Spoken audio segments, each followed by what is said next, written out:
BMB 2020. Are you ready?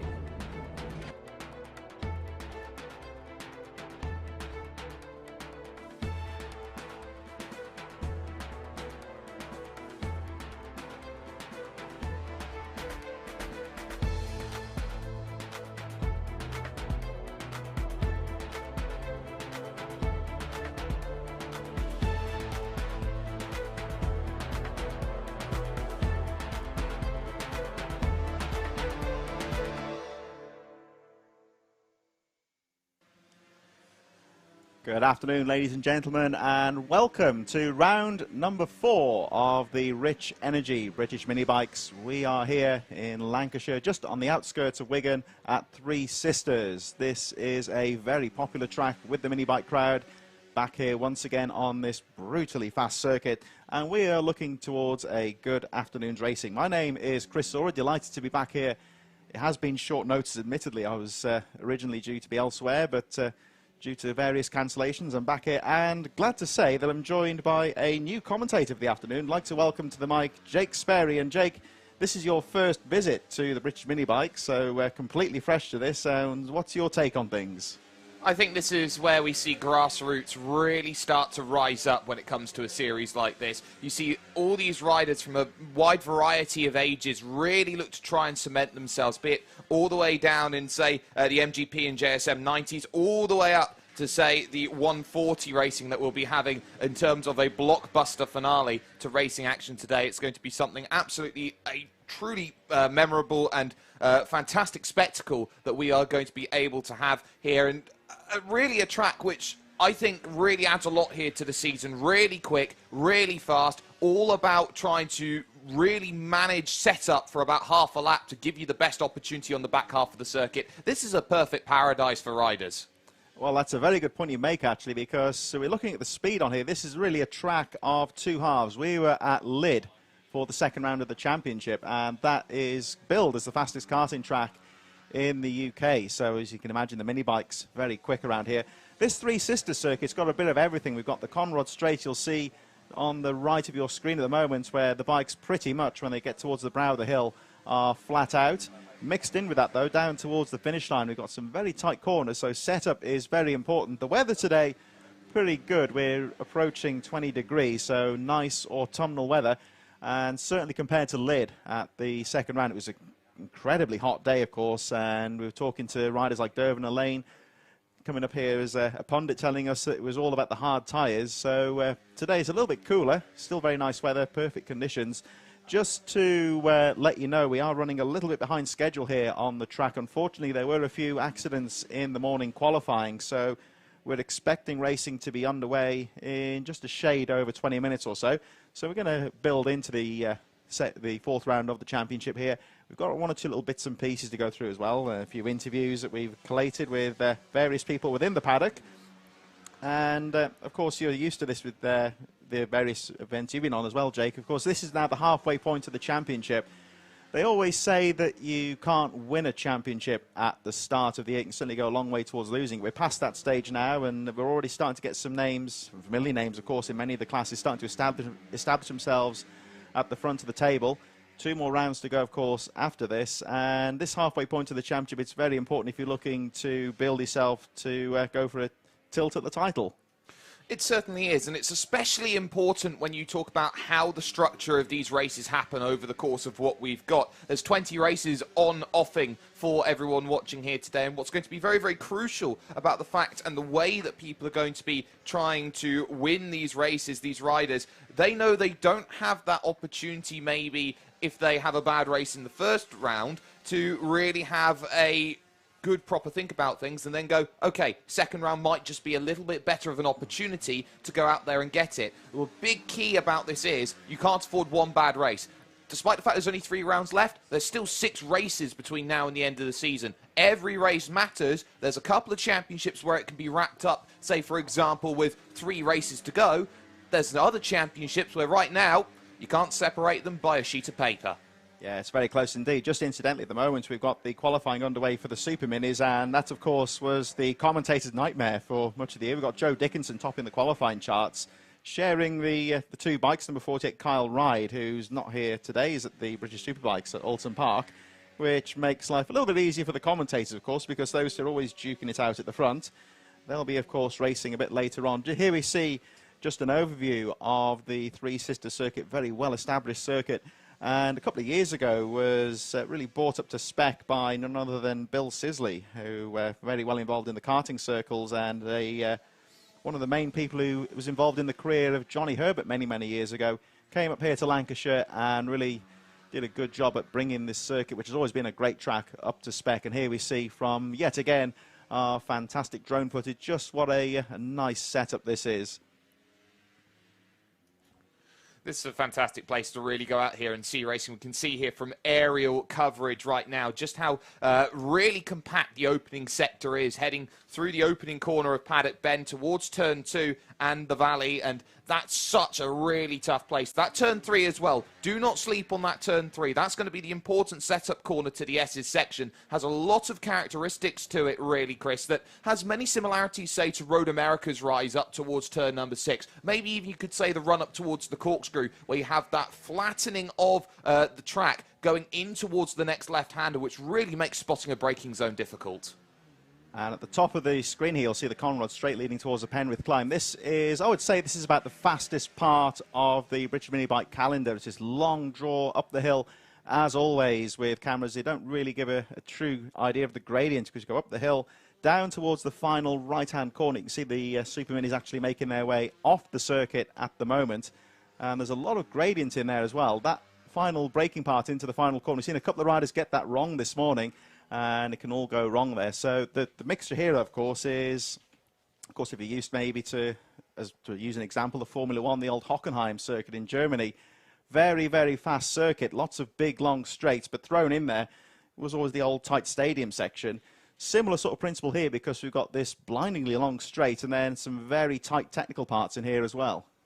And this is one of the keys here. It's all about setup, because you can set the bike up quite nicely for the opening section of the lap, which gives you a good run, say, through towards the S's section and the Rogerson Straight. But once you get to the back half of the circuit, you get to that Lunar Bend. That's the most critical corner on this track. You have this big right-hander, which leads the entirety of the run through the next two rights that come along, all the way up the Pentith climb and over Coward Summit, heading towards the very, very tough braking zone there at turn 12, the final corner out here on this track.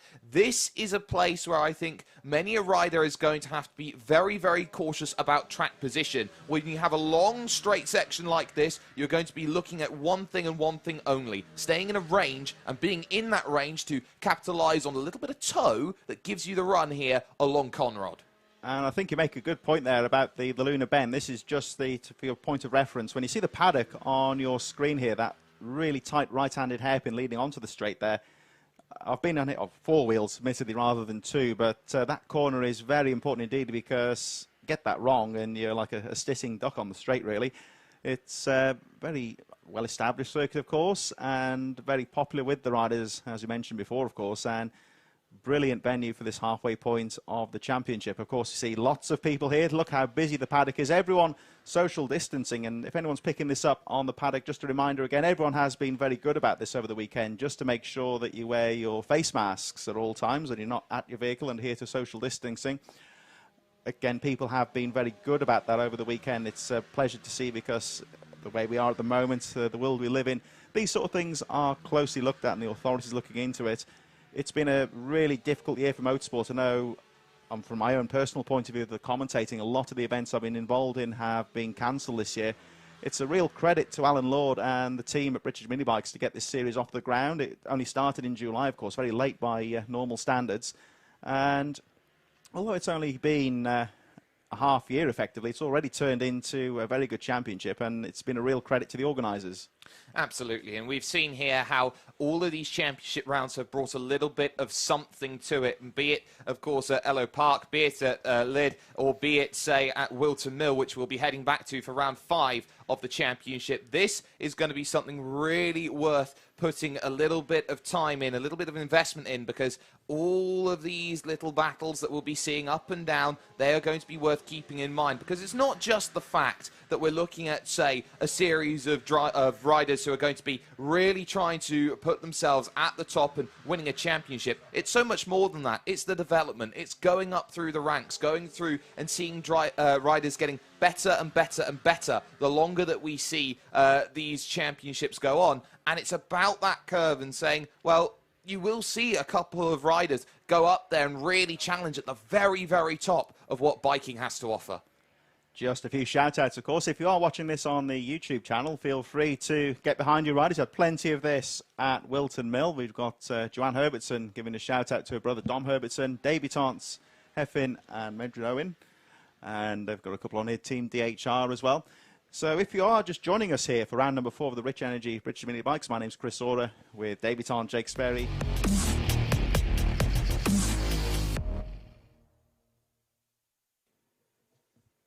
So here we go with race number 1 of the day, the Junior Supermoto and Mini GP 90s. Let's have a look at some of the qualifying from this morning. Starting on pole position is Arnie Carr with a 106.55. Quite a jump from Luca Wilkinson in second place. Daniel Stevenson was third from Jack Hamilton. Hudson Cooper lines up in fifth place. Jack Newton is in sixth position with a 112.50. Alfie Flynn, Harvey Saville, Brooke Champion and Travis Shaw rounding out the top 10 from Charlie Ward. And Billy Carter on the number 85 in 12th place. Matt Davidson is 13th from Owen Tempest. Harrison Quincy in 15th position. Pierce Reeves, Logan Connolly and Leo Soliu in 18th place. 19th for Sol Perry, Finley Hanna in 20th, and rounding out the field in this 22-rider field, Ollie Brooks and Jack Beard on the number 8 in 22nd position. So after what's been a bit of a delay, the riders are finally out on track and ready for racing. Warming up the machines, getting ready to go. And I think, Jake, this is, of course, your first ever race to comment on the British Mini Bikes. Are you looking forward to this one? Absolutely, and it's worth noting about there are 2 championships here, age groups 7 to 10 here that we see from this JSM 90 category. But what's crucial is that MGP, or the Mini GP groups right now, Arnie Carr leading the championship, 3 wins out of 3 in that category. Main rival is Finley Hanna, all the way down at the back of the pack. So that's going to be a case where Arnie's going to be thinking about overall victory, just keeping the bike nice and smooth. That could be something key. Lot closer, JSM 90. Dan Stevenson, 10 points clear of Luca Wilkinson. If Luca can just keep everything nice and calm here today, this could be a really, really close-fought championship heading back to Whitton Mill. Let's have a look how this gets on as the riders start to line up for the first moto of the day. Of course, the 2 classes racing together and scored separately. We'll keep you up to date with the positions as they develop once the race goes ahead. So riders now making their positions on the grid. We see the helper marshals down there making sure that they are in position and that everyone is ready to go. And last few riders just making their way around the back of the circuit now. We should see them coming down onto the grid in just a moment. And our first moto of the day for round number 4 of the Rich Energy British Mini Bikes is about to get underway. Last few riders now lining up on the grid. Lovely weather today. Looks set to be a great afternoon's racing. Oh, it certainly is, and you can just see all of the anticipation and everyone looking to try and get excited. A couple of people there waving and feeling like, okay, are you ready? Are you happy? Yep, let's go. Let's get ourselves ready. The final preparations then are going to be here, and now it's about, okay, what's next? It's the race, and now get into the right mentality, focus, and let's get ourselves underway. So here we go, the marshals clearing the grid now. The starter was right at the back there, just getting the machine started up. Looks like they've lost the engine. We should be underway in just a moment. The riders do, of course, have a few moments to get the machines ready if they fail on the grid, but it appears that rider at the back is ready to go. We're just keeping an eye on the marshal. There's a gate missing at the front there, so maybe one rider hasn't made the start. We'll have to look at that in a few moments. The green flag goes up. Riders are ready, but, trouble for the pulses there momentarily. No, we're ready to go. Green flag is about to drop, and the first race of the day is underway. Here they go, charging in immediately into that first right-hander. They really do not have much time to think as they go through the opening section of the lap. It's an immediate right and that paddock bend, and then towards turn 2, everyone funneling on through quite nicely. 10 laps worth of racing action, and already it is the number 83 out and away, Arnie Carr, at the front. There's a bit of side-by-side in towards turn number 3. Not going to quite be able to get that, but the S's section, it's all about weight transfer through here, and now pick up the best run possible, because Luna Bend is coming up, and that is where it all starts to become a reality. Here they come around Luna Bend, then the rest of the pack making their way into that corner now. The leaders already, as you can see from the drone footage, down the Conrod straight for the first time, and it is certainly number 83, Arnie Carr, has got a fantastic lead. Bit of a battle here, though, with the 217 Hudson Cooper, and 135 of Jack Newton, just tailing as they go up the climb, down towards the Cowards drop into the final lap. Oh, down the inside, they're having a look. It seemed like Newton having a peek on the inside there. None of this, of course, bothering the race leader, as again, the 135 of Jack Newton has a peek down the inside. But Cooper has got the line around the final corner and holds on to that position. Absolutely, and Newton as well has been doing quite well. Is down there in 5th place, but has been third in class, and third in class for the first 3 rounds of the season. Will be wanting a little bit more. There is the 217 of Hudson Cooper having a really solid run of things here today up the hill, but there is that 128 there just in front, which is going to make life just a little bit more tricky as they start backing up into each other ever so slightly, going through the mid part of the track and now heading towards that Luna Bend once again. The key here is that Jack Hamilton has got to be really focused. Is a newcomer as well to this championship, will be wanting a good run, and now this is where you're going to see who's got the best slingshot out of this corner to charge on Conrod, very similar to the fastest straight in Australian motorsports at Mount Panorama Bathurst with the same name. Well, Hudson Cooper got a nice drive out of the Luna Bend, but it hasn't really worked out, and certainly looking threatening from Jack Newton, who again has a look down the inside. Arnie Carr leading the Mini GP 90s, and the second place rider, the number 11 of Stevenson, leading the Junior Supermotos. Carr already crossing the line. Stevenson there, you see in shot, just going around that first corner in second place. The battle currently for third, Hudson Cooper, Jack Newton. Harvey Sowell on the 41, just crossing the line a little bit further behind. Alfie Flynn, Brook champion. Billy Carter currently in 9th on the number 85, who we should see. There's Carter just coming around the first corner now. Currently second of the Mini GPs, 10th on the track. 10th on the track and having a good run at the moment. Has just dropped a position, though, over this one to Travis Shaw, who's having a pretty good run. And there is that 127 of Ward then having a good run. Charlie Ward, who is making the second start of the season so far and doing quite well, 36 points in the opening proceedings. But this is the difference that you can see. You look at those fighting in the MGP category, looks like a mini bike. You get that dirt bike sort of feel when you get a look at the JSM Championship, and you can see there are not as many, definitely not as many in the MGP compared to the JSM as they make their way through Luna Bend. These riders are not fighting technically for classified position right now, but being out there on track would be a really nice little battle to be having out there at the moment. Stevenson crossing line doing well, but look at the times in terms of fastest lap. Arnie Carr is 2 seconds clear of the field on fastest lap.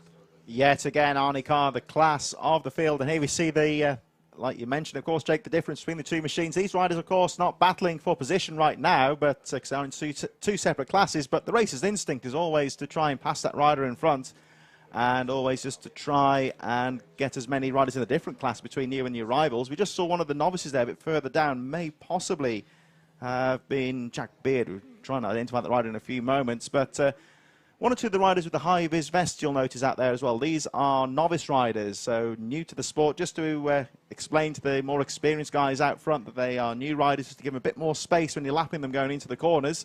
And here we see again that drive out of Luna Bend, the 28 of Hamilton now into the climb once again. Into the climb. And at the moment it looks like Hudson Cooper, well, he's certainly just keeping tabs on there just behind him. So all you need to do, really, just stay within a range. That's the sort of racing that we've got over the line. It was a case of 3/10 last time by. We'll take a little look now at the gap, see if that one has just opened up ever so slightly. And Newton's had a pretty good lap time as well, a 109.7 going over the boards at this stage. So this is working quite nicely at the moment here as they battle it all out. About 6-7 tenths, running slightly wide, though, through turn 2. Very easy to take advantage of that turn 2. Feel like you've got that consistency there. Jack Newton currently, once again, it's the same old story. Every track you go to there, Newton, third in class. Yeah, he's looking good at the moment and just shadowing the back there. There's the number 217 of Hudson Cooper, who just seems to have lost a little bit of pace. Currently sitting 5th on the track, 4th of the JSM 90s. No need to tell you who the leader is in Mini GP. It's Arnie Carr, who has cleared away, almost building a 10-second gap at the front as we watch the 217 Hudson Cooper charging down the Conrod Straight, as the two riders just in front of him at the moment, Jack Newton and Hudson Cooper, just shadowing position now at the moment. Hudson Cooper, we watch the 217 just coming into shot now. Well, that's actually Newton, I beg your pardon, the 135, currently in 4th place.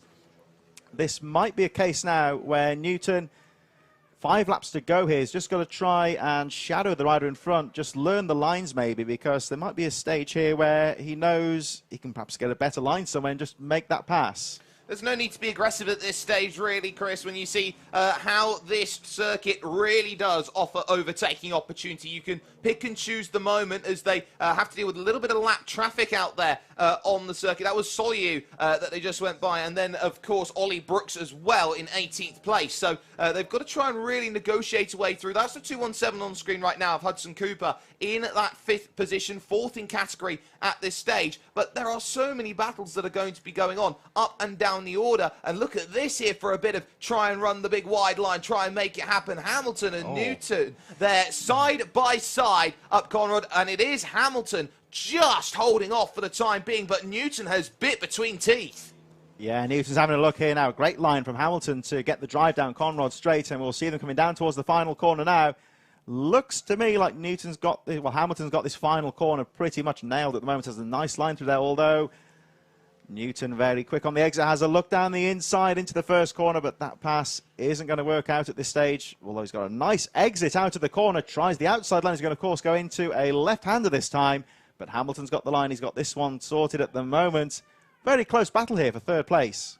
Absolutely. This is pretty much a fantastic scrap towards turn 3 in the S's section. This is about trying to pick up a run. There's traffic, and they're going to really struggle then. Newton had to force to sit up out of the bike there in terms of that one with the 128. It's fortunate to stay within range through Luna Bend. Now they're going to come this next right-hander, and that was so crucial. Up and under. Why don't we? The 135 steals it, but now look at how the run's going to come back here. Contrasting lines and pick up the run for Conrad. This is fantastic riding between the pair of them, and this is what the future is going to be about for the next 10 years. Drag race down the back straight there. As you can see again, Hamilton has that line. He sacrifices the speed in Luna Bend, but always comes back as a wider entry into the Conrad Straight and out drags the 135 going in towards the final few corners. They had to be careful there because the number 8 of Jack Beard on about the worst section of the track to encounter a slow rider, but they both very skillfully got past the less experienced rider. Now, one thing I always say here, Jake, is these riders at the back have got some novice riders out there, and people always say about lap traffic, but at the end of the day, there's no blue flags, and these guys have got just as important a race. The guys battling Leo Solyu, Finley Hanna, Jack Beard, the guys at the back here, for example, their race is just as important for these as the guys at the front. Exactly, and it's very easy to put a blame on lap traffic and say that, you know, they're causing issues out there on circuit, but everyone is entitled to their own space. And look at this from Newton again, trying to really open up the corner, but this time he's going to contrast the line slightly, stays narrow, but it's all about that commitment that you see from Hamilton, just able to keep a more consistent line through that section, and as such holds that position. But you can't afford to be sitting there and waiting for too long. Look at the lap counter. There's only 2 laps to go here for one Arnie Carr, who has pulled away to the tune of 16 seconds now at the front of the field and has lapped everyone but the top 10. Yeah, Arnie Carr really has checked out in this one so far, leading by almost 19 seconds from Daniel Stevenson, who is looking strong in 2nd place. The action at the moment, there we see the 83 of Carr, who's neatly picking his way through some of the midfield runners now. There we just briefly saw, I believe that may well have been Ollie Brooks, who went a lap down. There is another one of the Mini GP riders. That's the 85, who Billy Carter, that way you said about the top 10, he's now been lapped. Billy Carter currently in 10th place, and actually that's the 2nd place rider of Mini GP, which just goes to show how quickly Carr's going.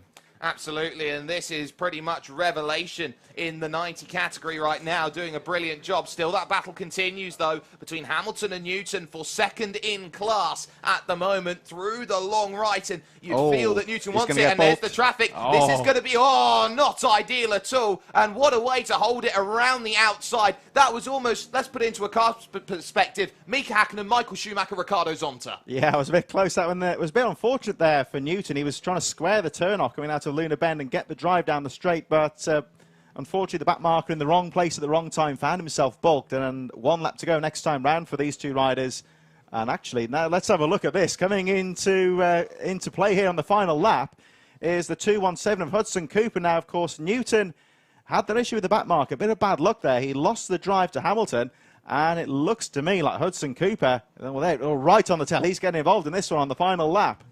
He certainly is, and now going to try and look up the hill through Lucy's Valley and trying to make a push. Slightly wide goes the 217, and this is second, third, and fourth, all having this scrap. Stevenson away by 9 seconds at the moment, but the key is this next section. Slow traffic on the exit. They're both going to get through. Look at that for a pick. Nice. What a pick. Trying to go on through. It's not quite there, though. Down the inside, it's still held. I'll tell you what, the Jack Newton, I thought he was out of this going into the final lap. He's found it out of nowhere, gets a nice line out of Luna Bend as Arnie Carr takes the checkered flag.